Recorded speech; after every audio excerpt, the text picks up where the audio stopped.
तो जैसा कि आप देख रहे हैं, the important technique which are used in designing programs are as follows. जो इम्पोर्टेंट टेक्निक जिसका उपयोग प्रोग्राम डिज़ाइनिंग के लिए किया जाता है वो निम्नलिखित है।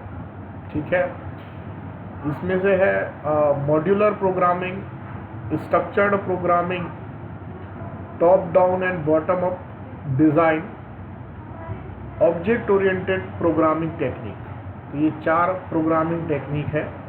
तो चारों के बारे में हम यहाँ पर अभी एक एक करके डिस्कस करेंगे।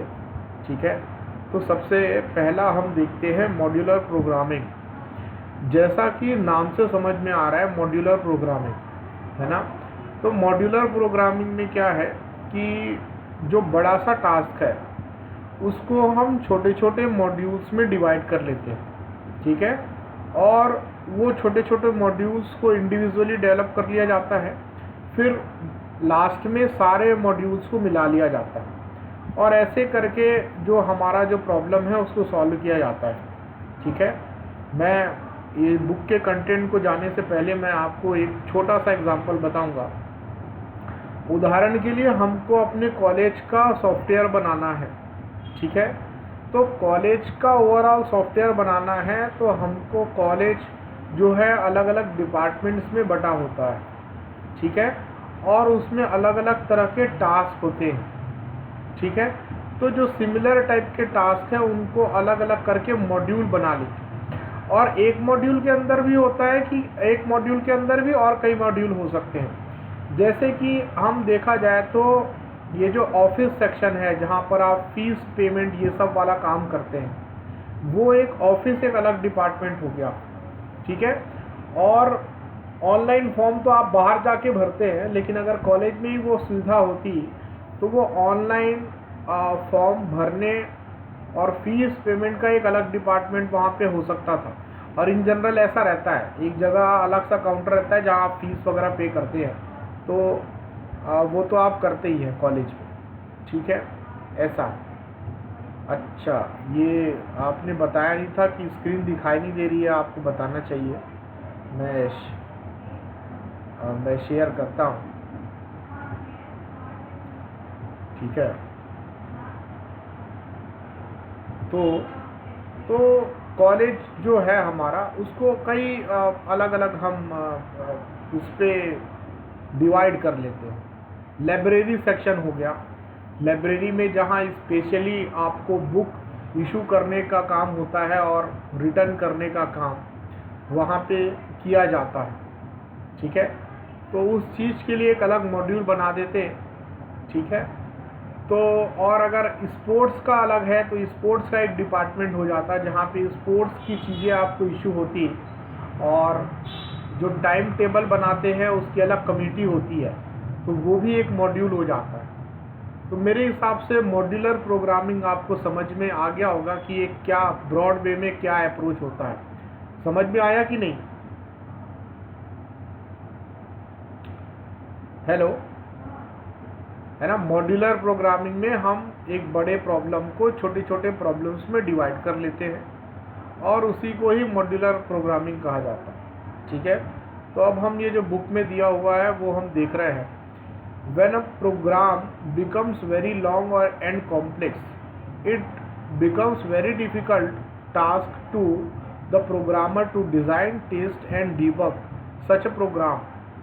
ठीक है, तो कहा जा रहा है कि जब कोई प्रोग्राम बहुत ही बड़ा और कॉम्प्लेक्स हो जाता है तो प्रोग्राम को डिज़ाइन करना, प्रोग्रामर को उस प्रोग्राम को डिज़ाइन करना, टेस्ट करना, डीबग करना एक बड़ी समस्या बन जाती है। मतलब एक ये सारा काम करना एक डिफ़िकल्ट टास्क हो जाता है, कठिन कार्य हो जाता है। ठीक है, therefore a long program can be divided into smaller programs called module, है ना। इसीलिए बड़े लंबे प्रोग्राम्स को छोटे प्रोग्राम्स में डिवाइड किया जाता है और यही छोटे प्रोग्राम्स को मॉड्यूल कहा जाता है। ठीक है, as the module can be design, tested and debug separately. ठीक है, तो मॉड्यूल को अलग से डिजाइन किया जाएगा, टेस्ट किया जाएगा और डीबग किया जाएगा। ठीक है, the task of programmer becomes easy and convenient. तो जो प्रोग्रामर का जो टास्क है वो आसान और कन्वीनियंट हो जाता है कि नहीं?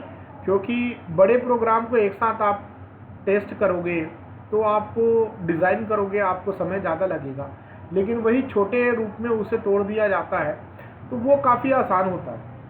ठीक है, और यही अप्रोच हर जगह अप्लाई किया जाता है। ठीक है, और जो आगे के अप्रोच हम देखेंगे इन्हीं का एनहांसमेंट होगा वो। The division of a long program into smaller programs is called modular programming. ठीक है, तो बड़े प्रोग्राम को छोटे प्रोग्राम में डिवाइड करना,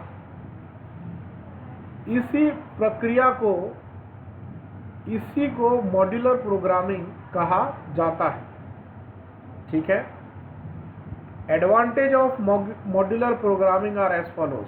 तो मॉड्यूलर प्रोग्रामिंग का जो एडवांटेज है वो यहाँ पर बताया गया है। It is easy to design, test and debug. यहाँ पे एक शब्द आ रहा है बार बार, डीबग, तो मैं इसके बारे में आपको बताऊंगा। डीबग करने का मतलब ये होता है जब आपने पूरा प्रोग्राम बना लिया, बनाने के बाद अब जब आप उसे रन कर रहे हैं तो जो आउटपुट जो आ रहा है, जो आप एक्सपेक्ट कर रहे हैं वो आउटपुट नहीं आ रहा है, तो आप क्या करते हैं, प्रोग्राम को छोटे छोटे पार्ट में और तोड़ते हैं और वहाँ पे देखते हैं कि कहाँ पे आउटपुट गलत आ रहा है। जैसा अक्सर हम प्रोग्रामिंग में करते हैं, कई बार जब प्रोग्राम बना लेने के बाद जब नहीं रन होता तो एक एक लाइन को हम एग्जीक्यूट करके चेक करते हैं, तो उसी प्रक्रिया को डिबगिंग कहा जाता है। ठीक है, तो वही बताया जा रहा है।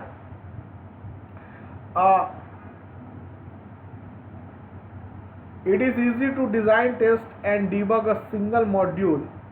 एक सिंगल मॉड्यूल को डिजाइन करना, टेस्ट करना, डीबग करना पूरे प्रोग्राम को डिजाइन करने, टेस्ट करने और डीबग करने के तुलना में बहुत आसान होता है। ठीक है, दूसरा है usually a module of general nature is prepared so that it can be used everywhere. ठीक है, तो ये बड़ी अच्छी चीज़ है। सामान्यतः एक सामान्य व्यवहार का मॉड्यूल बनाया जाता है, प्रिपेयर किया जाता है और उसे बहुत सारी जगहों पर उपयोग किया जा सकता है। ठीक है, आपने कॉमन चीज़ बनाई और उसको आप क्या, जैसे शॉर्टिंग का प्रोग्राम बनाया आपने, ठीक है, तो शॉर्टिंग का प्रोग्राम आपने बनाया है, उसको हर जगह आप अप्लाई कर सकते हो जहाँ पे आपको आवश्यकता पड़े। आपने अपने सॉफ्टवेयर के लिए बनाया, आप उसी को दूसरी जगह पे भी इस्तेमाल कर सकते हो। तो यही बोला जा रहा है, usually a module of a general nature is prepared, है ना, जनरल नेचर के मॉड्यूल प्रिपेयर किए जाते हैं और उसे हर जगह उसे दूसरे जगह भी इस्तेमाल किया जा सकता है।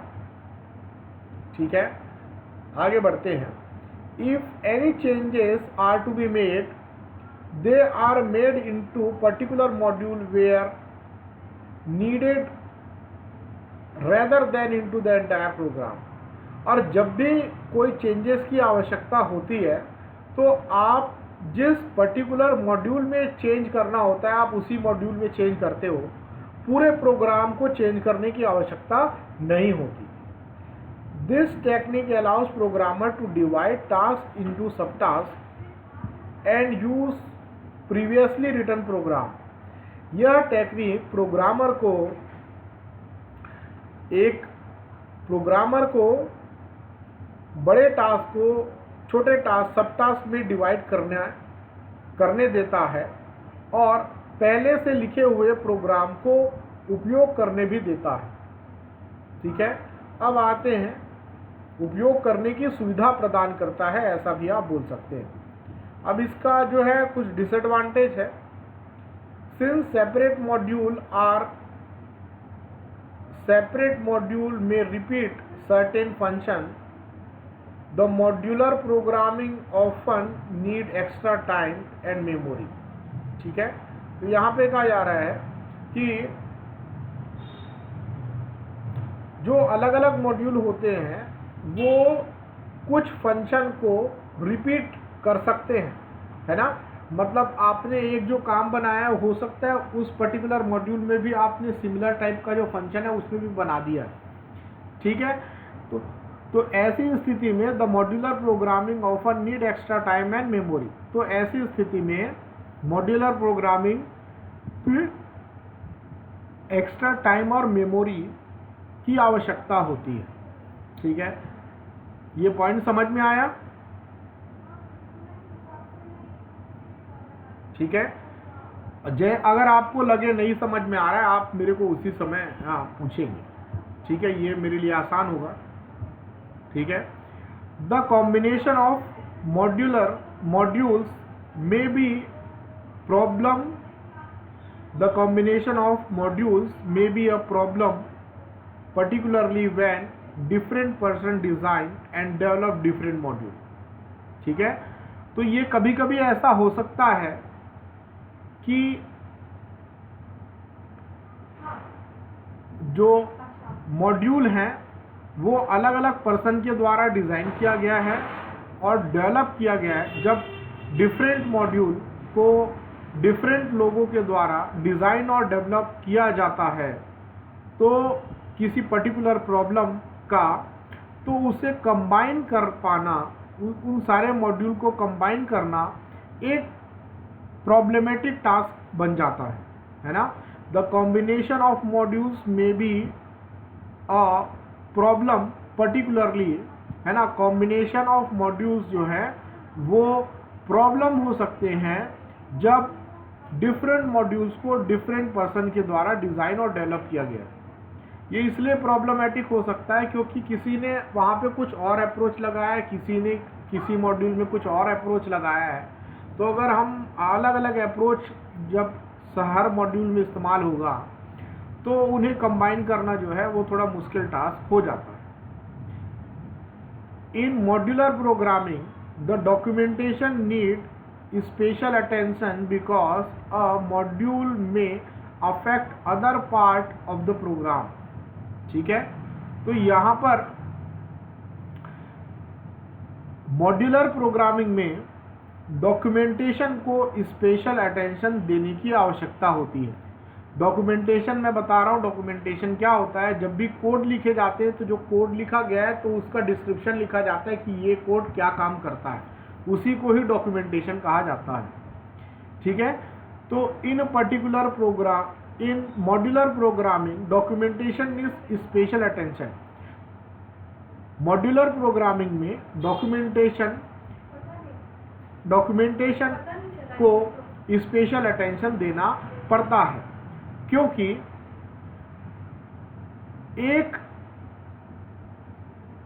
मॉड्यूल अफेक्ट अदर पार्ट, क्योंकि एक मॉड्यूल प्रोग्राम के दूसरे पार्ट को अफेक्ट कर सकता है। While testing a module, there arises a problem that it may require data from other module, ठीक है। तो ये भी एक बड़ी समस्या है कि जब आप एक मॉड्यूल को टेस्ट करते हैं तो उसमें दूसरे मॉड्यूल के डेटा की आवश्यकता होती है। This problem can be solve by using special program called driver. तो इस प्रकार के प्रॉब्लम्स को स्पेशल प्रोग्राम जिसे ड्राइवर कहा जाता है से सॉल्व किया जा सकता है। The driver produce sample data for testing. तो जो ड्राइवर होते हैं वो टेस्टिंग के लिए सैंपल डेटा प्रोड्यूस कर देते हैं। The development of driver need extra effort and time. तो जो ड्राइवर्स होते हैं उसको डेवलप करने में एक्स्ट्रा एफर्ट और टाइम की आवश्यकता होती है, ठीक है। Though the modular programming technique has been developed for designing long program, this technique can also be used for comparatively shorter program for comparatively shorter program for microprocessor। ठीक है, तो ये स्पेशली जो होता है ये बड़े प्रोग्राम के लिए, इस बड़े प्रोग्राम को डिज़ाइन करने के लिए मॉड्यूलर प्रोग्रामिंग का उपयोग किया जाता है ना। और माइक्रो प्रोसेसर के छोटे प्रोग्राम को डिज़ाइन करने के लिए भी इसका उपयोग किया जाता है। The modules are most often divided into on the basic functional line. तो मॉड्यूल्स जो हैं सामान्यतः बेसिक फंक्शन लाइंस में डिवाइड किए जाते हैं। This type of division is particularly useful in the microprocessor programming. और इस तरह का डिवीजन जो है वो माइक्रो प्रोसेसर प्रोग्रामिंग में उपयोगी होता है। The module can be keep in a library of program to be used for later work. और ये जो मॉड्यूल्स होते हैं इन्हें लाइब्रेरी में स्टोर कर दिया जाता है ताकि इसे बाद में उपयोग किया जा सके या काम में लाया जा सके। The modules of 20 to 50 line are better because longer modules are is seldom of general nature and may be difficult to integrate. ठीक है, तो मॉड्यूल्स जो होते हैं उन्हें हमेशा 20 से 50 लाइन तक का होना चाहिए, क्योंकि जो बड़े मॉड्यूल्स होंगे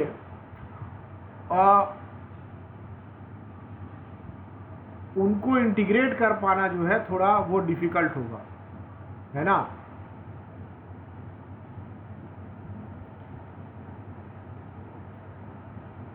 preparation of shorter module is waste of time. और बहुत छोटे मॉड्यूल बनाना भी वेस्ट ऑफ टाइम होता है। Module should be prepare for common task. सामान्य टास्क के लिए मॉड्यूल बनाया जाना चाहिए। They should be as distinct and logically separated as possible, है ना। तो ऐसा बनना चाहिए कि वो एक दूसरे से अलग हो और लॉजिकली सेपरेटेड हो। ठीक है, they should be as distinct and logically separated as possible. जितना संभव हो सके उन्हें एक दूसरे से अलग और डिस्टिंक्ट मतलब भिन्न और सेपरेट होना, लॉजिकली सेपरेट होना चाहिए। तो मॉड्यूलर प्रोग्रामिंग समझ में आ गया आपको। अब हम देख रहे हैं स्ट्रक्चर्ड प्रोग्रामिंग। ठीक है, तो जो हमारा सी प्रोग्राम है उसे भी हम स्ट्रक्चर्ड प्रोग्रामिंग कहते हैं। ठीक है, क्योंकि हर चीज़ के लिए अलग से एक स्ट्रक्चर बना हुआ है। ठीक है, देखते हैं क्या है। हर मतलब वेरिएबल है, फॉर लूप है, प्रॉपर एक स्ट्रक्चर प्रोवाइड करता है, इसको स्ट्रक्चर प्रोग्रामिंग बोल दिया जाता है। यहाँ पे देखते हैं, with the increasing capacity of the memory the program also become longer and longer. तो जैसे जैसे मेमोरी की कैपेसिटी बढ़ती गई प्रोग्राम भी बड़े होते चले गए। The long and complex program में be well understood by the programmer who developed, but not by the person who had to maintain them। तो जो कॉम्प्लेक्स प्रोग्राम है उनको अच्छे से समझ पाना उन प्रोग्रामर्स के लिए तो आसान है जिसके द्वारा ये डेवलप किया गया है, लेकिन वो पर्सन जिसके द्वारा इसे मेंटेन किया जाना है उनके लिए ये आसान नहीं होगा। To overcome this difficulty a technique known as structured programming was developed to write program. और इसी डिफिकल्टी को ओवरकम करने के लिए स्ट्रक्चर्ड प्रोग्रामिंग टेक्निक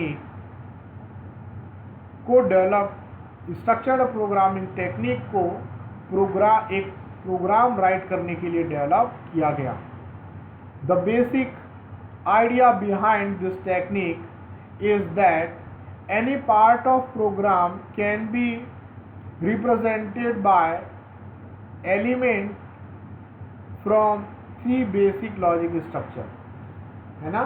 तो उसका क्या है, the basic idea behind this technique, इस टेक्निक के पीछे जो आधारभूत जो सिद्धांत है वो यह है कि प्रोग्राम का कोई भी हिस्सा नीचे दिए गए बेसिक लॉजिकल स्ट्रक्चर में से ही कोई एक होगा। ठीक है, the basic idea behind the technique is that any part of program can be represented by element from 3 basic logical structure.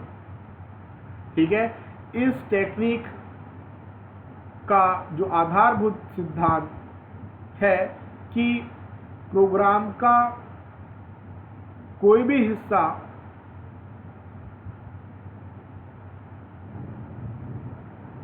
तीन बेसिक लॉजिकल स्ट्रक्चर एलिमेंट के द्वारा ही रिप्रेजेंट किया जाएगा।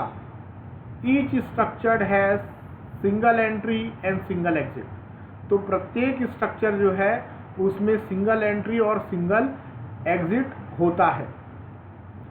The 3 basic logical structure are, जो 3 basic logical structure हैं वो निम्नलिखित हैं। ठीक है, ये जैसा आप यहाँ पर देख पा रहे हैं। पहला है सिंपल सीक्वेंस स्ट्रक्चर, है ना। It is a linear structure in which instruction or statement are executed consequently in a sequence. ठीक है, तो ये सिंपल सीक्वेंस स्ट्रक्चर में क्या है, यह एक लीनियर स्ट्रक्चर है जिसमें इंस्ट्रक्शन या स्टेटमेंट कंसिक्वेंटली एक सीक्वेंस में एग्जीक्यूट किए जाते हैं, एक सीक्वेंस में एग्जीक्यूट किए जाते हैं। Conditional structure, in this structure a condition is tested. इस स्ट्रक्चर में कंडीशन टेस्ट किया जाता है। The condition is followed by 2 alternative program control path. और कंडीशनल, यह condition 2 alternative program control path, condition के बाद 2 अल्टरनेटिव कंट्रोल प्रोग्राम पाथ आते हैं। The selection of path depend on the result of the test. किस path को select किया जाएगा यह रिजल्ट पर आधारित होता है। If the condition satisfied a particular program is executed. यदि कंडीशन सेटिस्फाइड होता है तो एक पर्टिकुलर प्रोग्राम एग्जीक्यूट होता है। If the given condition is not satisfied, then the other program is executed. और अगर given condition satisfied नहीं होती है तो दूसरा प्रोग्राम एग्जीक्यूट होता है। ठीक है, फिगर यहाँ पे शो करता है, जैसे कि हम if else यूज करते हैं तो ट्रू होता है तो वो ट्रू वाला पार्ट, और फॉल्स होता है तो फॉल्स वाला पार्ट। तो इसी को कहा जाता है कंडीशनल स्ट्रक्चर। तीसरा यहाँ पे आप देख रहे हैं लूप स्ट्रक्चर।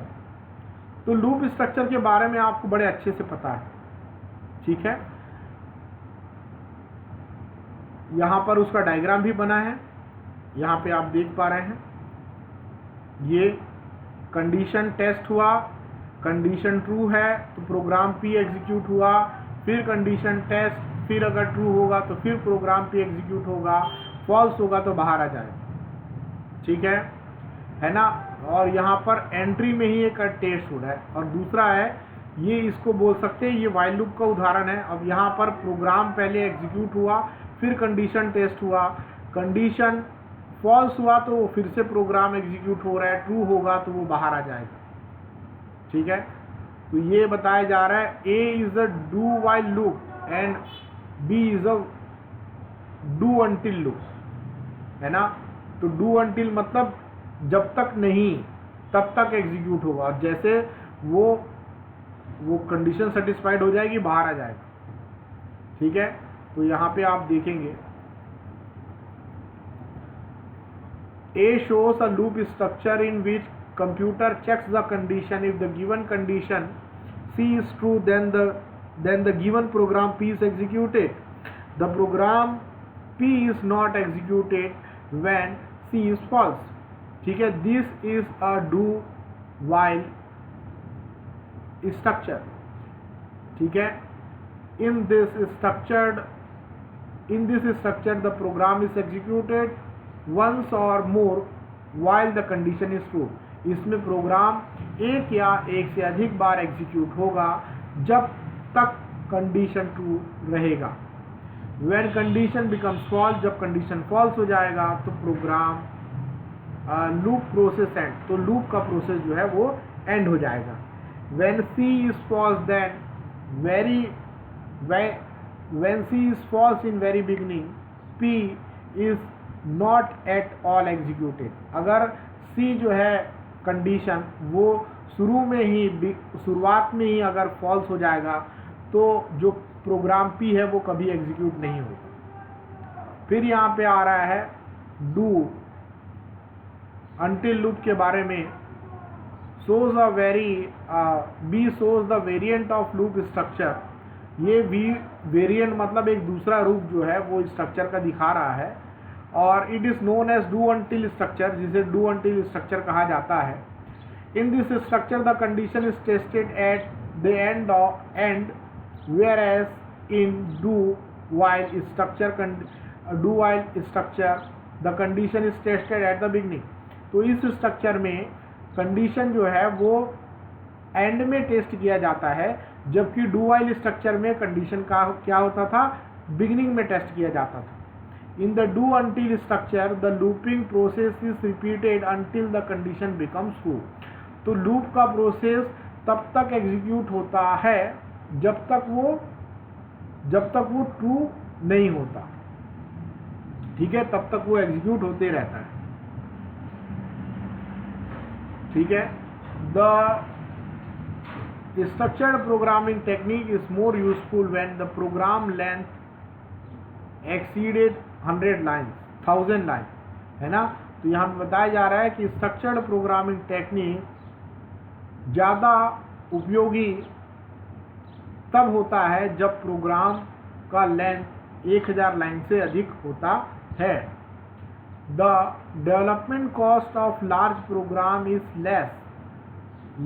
बड़े प्रोग्राम का डेवलपमेंट कॉस्ट कम होता है, लेकिन this technique needs more memory space. लेकिन ऐसी टेक्निक में अधिक मेमोरी स्पेस की आवश्यकता होती है. It is not suitable for application which involve complex data structure. यह ऐसे एप्लीकेशन के लिए उपयोगी नहीं होता, सूटेबल नहीं होता, जहाँ पर कॉम्प्लेक्स डेटा स्ट्रक्चर इन्वॉल्व होता है. In this method it is very simple thing to trace the sequence of operation. इस मेथड में ऑपरेशन के सीक्वेंस को ट्रेस करना बहुत ही आसान होता है. This permits easy testing and debugging. यह आसान टेस्टिंग और डिबगिंग को अनुमति देता है. Structured program can easily be described when with the help of flow chart and other graph method. Structured programming को फ्लो चार्ट या दूसरे ग्राफिकल मेथड की सहायता से आसानी से डिस्क्राइब किया जा सकता है. ठीक है, तो ये स्ट्रक्चर्ड प्रोग्रामिंग समझ में आया आपको.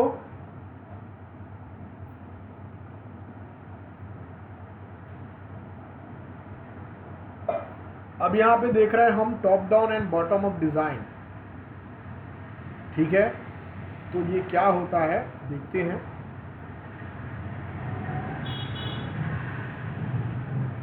इन top down design the system program is started at the system level. ठीक है, तो टॉप डाउन डिजाइन टेक्निक में सिस्टम प्रोग्राम सिस्टम लेवल से शुरू किया जाता है। The programmer first develop the overall supervisor program which is used to outline and control sub program. ठीक है, तो सर्वप्रथम programmer overall supervisory program develop करता है जिसका उपयोग आउटलाइन तथा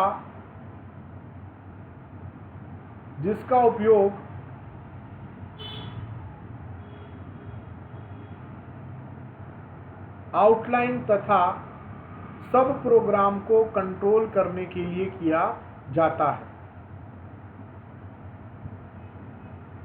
है ना, जिसका उपयोग सब प्रोग्राम को आउटलाइन करने और कंट्रोल करने के लिए किया जाता है। ठीक है, the whole system work is divided into the number of sub task. ठीक है, उसके बाद पूरे सिस्टम को, पूरे वर्क सिस्टम को कई सब टास्क में डिवाइड कर दिया जाता है। टू परफॉर्म ईच सब टास्क देयर इज अ सब प्रोग्राम। प्रत्येक सब टास्क को परफॉर्म करने के लिए एक सब प्रोग्राम होता है। द सुपरवाइजर प्रोग्राम और main control program is then tested to see that its logic is correct. ठीक है, तो सब जो प्रत्येक जो सब टास्क होते हैं उनके लिए एक सब प्रोग्राम होता है। ठीक है, वो सब प्रोग्राम बन जाने के बाद सुपरवाइजरी प्रोग्राम जिसे मेन कंट्रोल प्रोग्राम भी कहते हैं इज देन टेस्टेड, उसके बाद उसे टेस्ट किया जा सकता है कि जो लॉजिक है वो करेक्ट है या नहीं, ये चेक करने के लिए। ठीक है, सुपरवाइजरी प्रोग्राम को टेस्ट किया जा सकता है ताकि यह देखा जा सके कि लॉजिक करेक्ट है या नहीं। The undefined sub program are replaced by temporary program called stubs.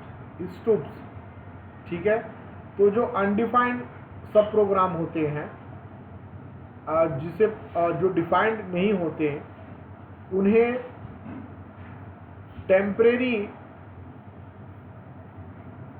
Temporary programme जिसे स्टब कहा जाता है के द्वारा रिप्लेस कर दिया जाता है ना। स्टब मतलब डमी सब प्रोग्राम। स्टब रिप्रेजेंट अ सब टास्क। स्टब एक सब टास्क को रिप्रेजेंट करता है।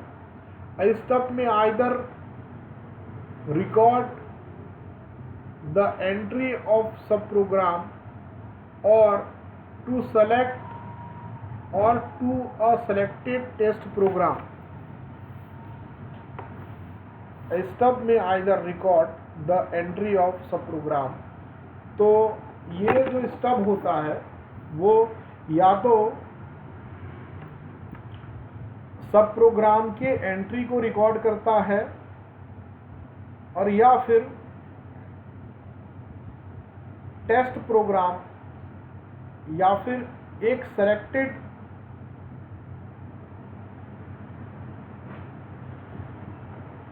स्टब में either record the entry of sub program or to select the program. ठीक है, तो जो स्टब जो होता है वो एक सब प्रोग्राम के एंट्री को या तो एक सब प्रोग्राम के एंट्री को रिकॉर्ड करता है या फिर टेस्ट प्रोग्राम को सेलेक्ट करता है। ठीक है, then the programmer proceed by examining the stub. और प्रोग्रामर स्टब को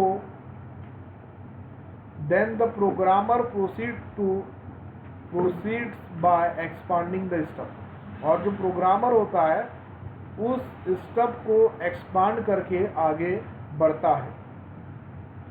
testing and debugging is made at each step as a stub is replaced by the working program. ठीक है, तो टेस्टिंग और debugging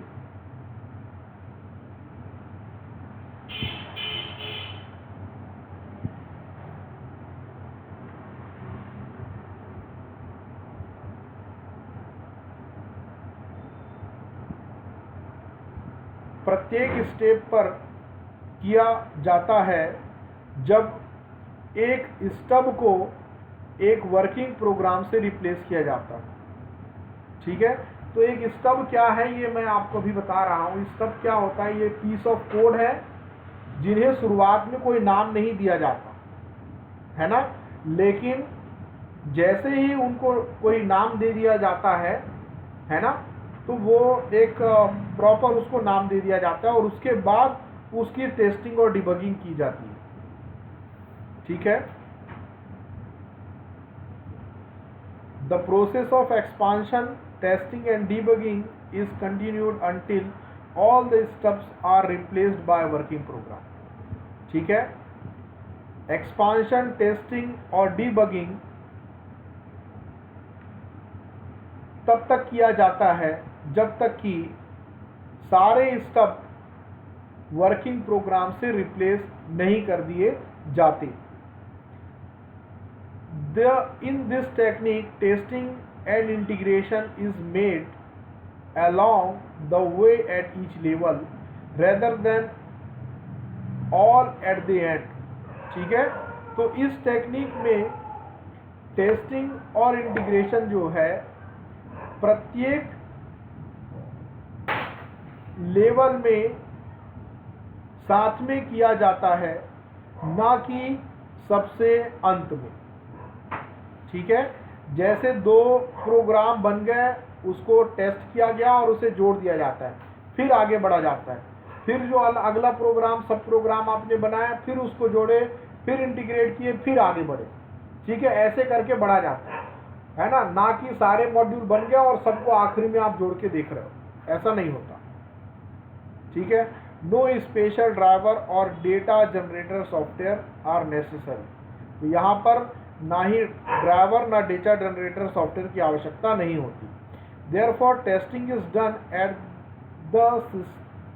the actual system where the program is in the design. नहीं, therefore the testing is done at the actual system environment rather than using the die program. ठीक है, तो इसीलिए testing जो है वो एक्चुअल सिस्टम में किया जाता है, एक्चुअल सिस्टम एनवायरनमेंट में किया जाता है, ना कि ड्राइव प्रोग्राम का उपयोग करके। This method give an idea of exactly where the programmers is in the design।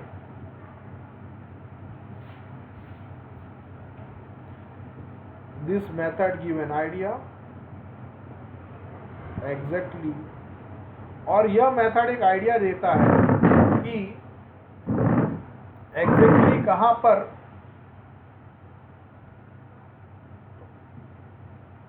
Programmer designing में है।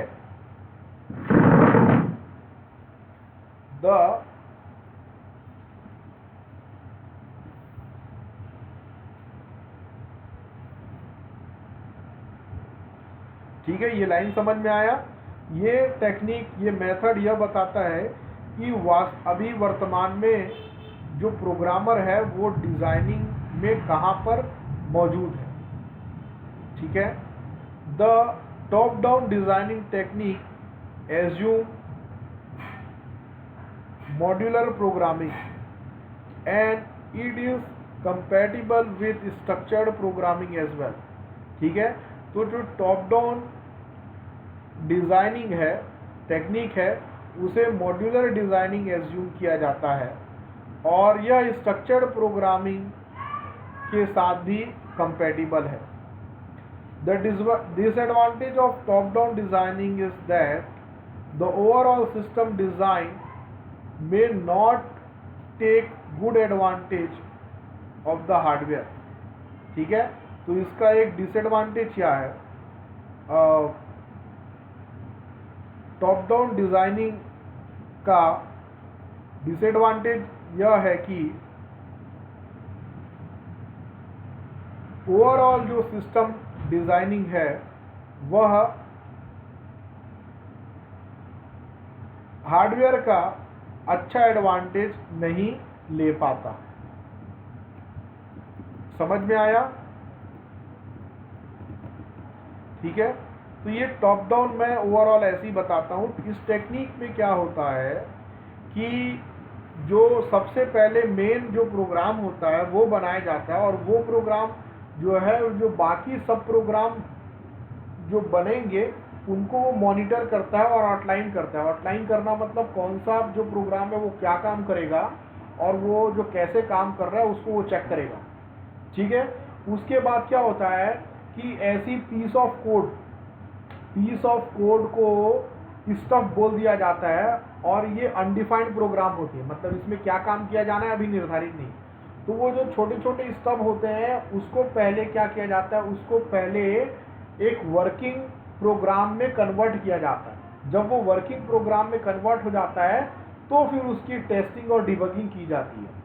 और ऐसे ही सारे जितने भी स्टब हैं उन सबका और ये प्रक्रिया तब तक करते हैं अपन जब तक कि सारे स्टब जो हैं उसको वर्किंग प्रोग्राम में कन्वर्ट नहीं कर दिया जाता तब तक। और इसमें जो टेस्टिंग होती है, टेस्टिंग और डिबगिंग होती है, वो जैसे एक स्टब बना उसको आपने टेस्ट किया और डिबग किया, उसके बाद जब दूसरा स्टब जो है वो वर्किंग मॉड्यूल बन गया तो उसको दोनों को जोड़ के फिर से उसमें टेस्टिंग और डिबगिंग किए, है ना, और ऐसे आखिरी तक किया जाता है। ठीक है ना। और ये नहीं कि सारे अलग अलग मॉड्यूल बन गए उसके बाद आप लास्ट में उसको जोड़ रहे हैं, ऐसा इसमें नहीं किया जाता। इसमें जो स्टब है वो वर्किंग मॉड्यूल में कन्वर्ट हुआ, फिर उसको टेस्ट कर लिए, डिबग कर लिए, फिर जो पीस ऑफ कोड है जिसे स्टब कहा जाता है उसको क्या कर लिए, उसको वर्किंग मॉड्यूल में कन्वर्ट किए। अब दोनों जो स्टब है उसको जोड़ लिए, फिर उसको टेस्ट कर लिए आप कि वो दोनों मिलकर सही काम कर रहे हैं कि नहीं कर रहे हैं, और ये सही काम कर रहे हैं नहीं कर रहे हैं ये चेक करना जो है वो मेन प्रोग्राम की जिम्मेदारी होती है। ठीक है, समझ में आया होगा आपको, है ना। और डिसएडवांटेज ये बताया जा रहा है, और इसका ये है कि ये टॉप डाउन ये जो हमने अभी पढ़ा था, जो स्ट्रक्चर्ड प्रोग्रामिंग पढ़ा था हमने, और स्ट्रक्चर्ड प्रोग्रामिंग पढ़ा था हमने, और क्या पढ़ा था, मॉड्यूलर प्रोग्रामिंग। तो इसको स्ट्रक्चर्ड प्रोग्रामिंग के रूप में एज्यूम किया जाता है, और लेकिन यह मॉड्यूलर प्रोग्रामिंग के रूप में इसे एज्यूम किया जाता है, लेकिन स्ट्रक्चर्ड प्रोग्रामिंग की तरह भी ये होता है, ऐसा ये कहा जा रहा है। ठीक है, अब अगला आता है यहाँ पर ये bottom up designing.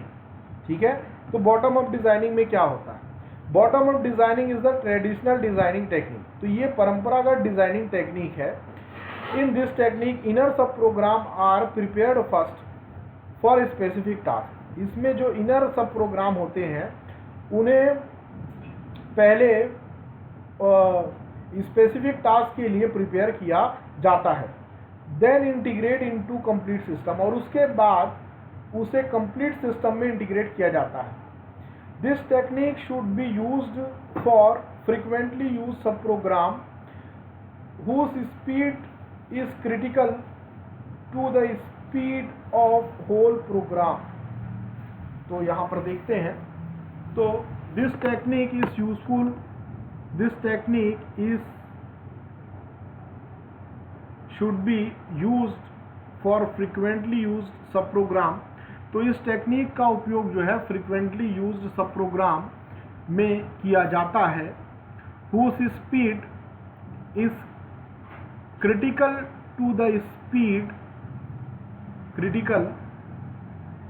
to the speed of whole program and whose function are clearly understood initially। ठीक है, तो इस टेक्निक का उपयोग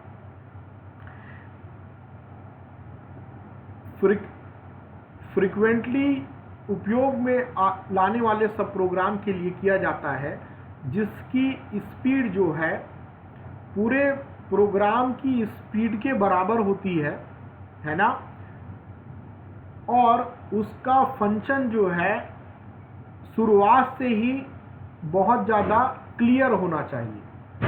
ठीक है, ऐसे जगह में इसको यूज़ किया जाता है। This ensure that correct parameters are selected for sub programme.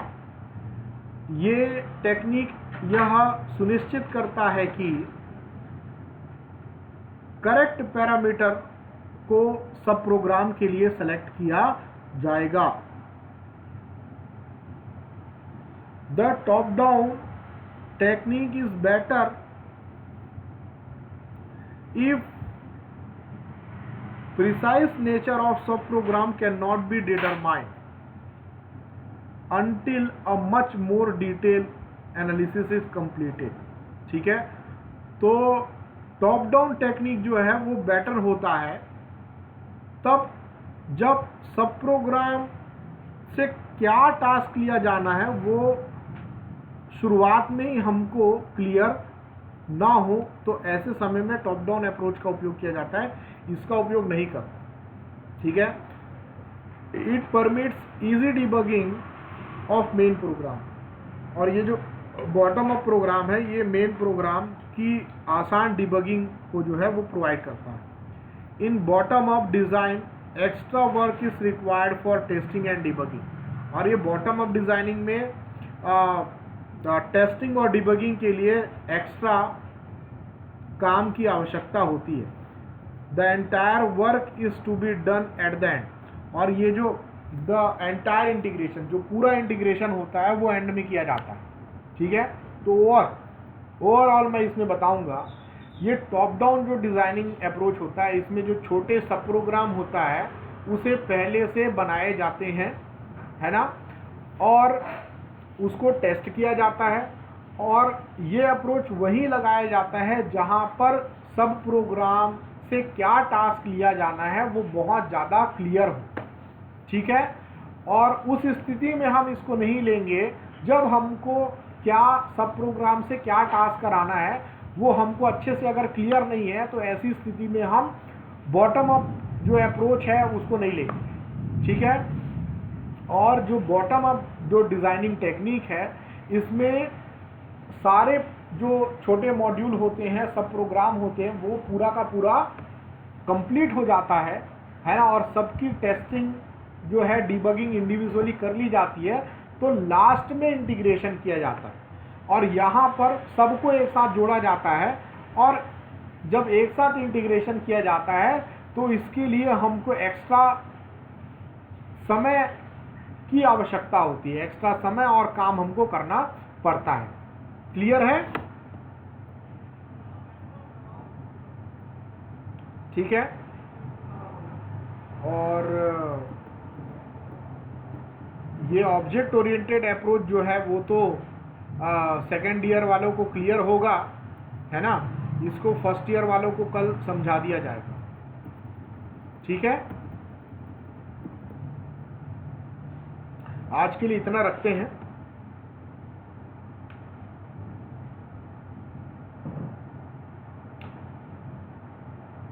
कि ये देख ले ऑब्जेक्ट ओरिएंटेड अप्रोच।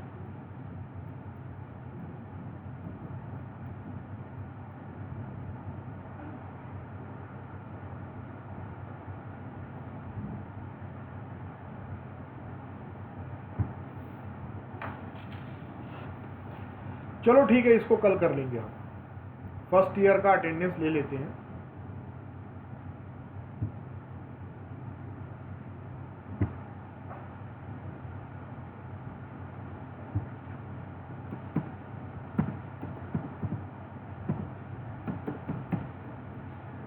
एकता, पीयूष, संध्या,